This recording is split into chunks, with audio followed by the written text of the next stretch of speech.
Hello, welcome to study guide. ഇന്നത്തെ വീഡിയോയിൽ നമ്മൾ ഡിസ്കസ് ചെയ്യാൻ പോകുന്നത് ആര്യ ഇൻ ദി കോക്ക്പിറ്റ് എന്ന സ്റ്റോറിയുടെ സമ്മറിയാണ്. ഈ സ്റ്റോറി എഴുതിയിരിക്കുന്നത് നന്ദിത ജയരാജ് എന്ന ഒരു ഇൻഡിപെൻഡൻറ്റ് സയൻസ് ജേർണലിസ്റ്റും റൈറ്ററുമാണ്.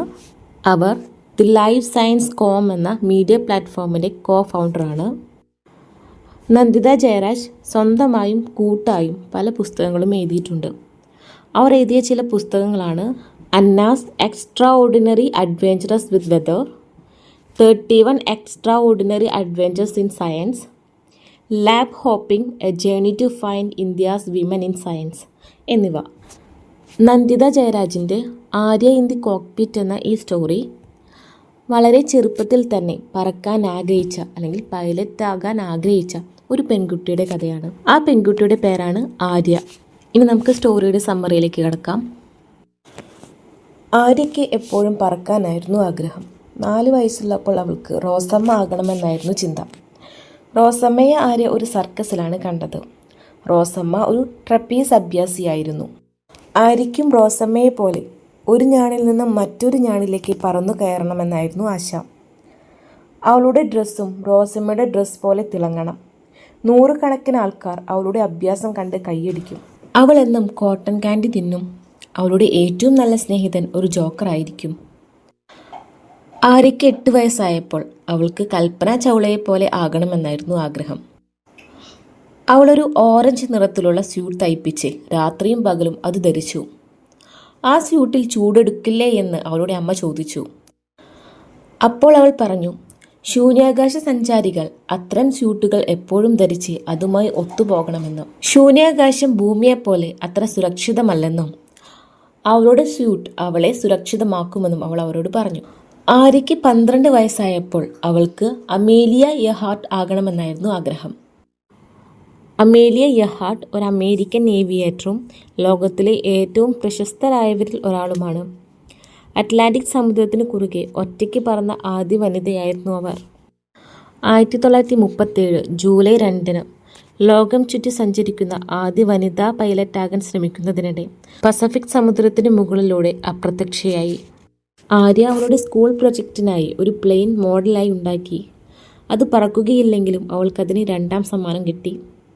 അവൾ അവളുടെ തലമുടി അമേലിയുടേതുപോലെ മുറിച്ചു. പിന്നീട് ആര്യ കേട്ടത് അങ്കുലിയ ബായ്, കുമുദമ്മാൾ, സർല തക്ര എന്നിവരെ കുറിച്ചാണ്. ആദ്യമായി വിമാനം പറത്തിയ ഇന്ത്യൻ സ്ത്രീകളായിരുന്നു അവർ. അങ്കുലിയ ബായിക്ക് 16 വയസ്സുള്ളപ്പോഴാണ് അത് ചെയ്തത്. ആര്യ പറഞ്ഞു, അവൾക്ക് വിമാനം പറപ്പിക്കാൻ ഒരു ടീനേജർ ആകുന്നത് വരെയൊന്നും വെയിറ്റ് ചെയ്യാൻ പറ്റുകയില്ലെന്ന്.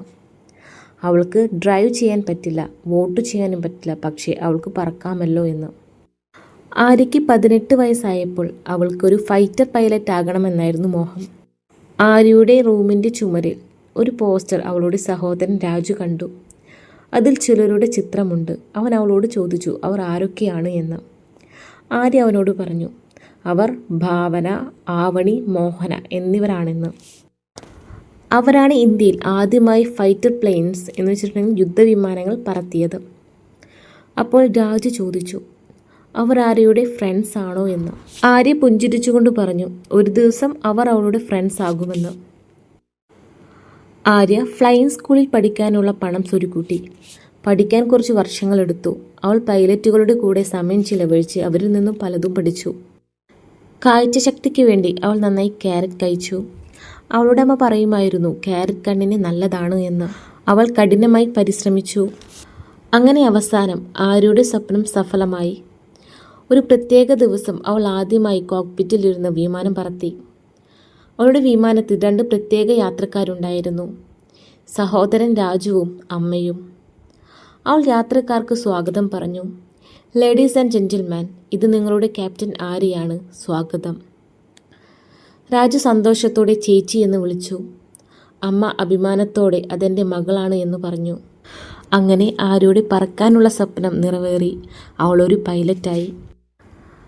ആര്യ ഇൻ ദി കോക്ക്പിറ്റ് എന്ന ഈ കഥ സ്വപ്നങ്ങൾ പിന്തുടരുക, പരിശ്രമിക്കുക, എല്ലാം സാധ്യമാക്കുക എന്നതിൻ്റെ പ്രചോദനമാണ്, പ്രത്യേകിച്ച് പെൺകുട്ടികൾക്ക്.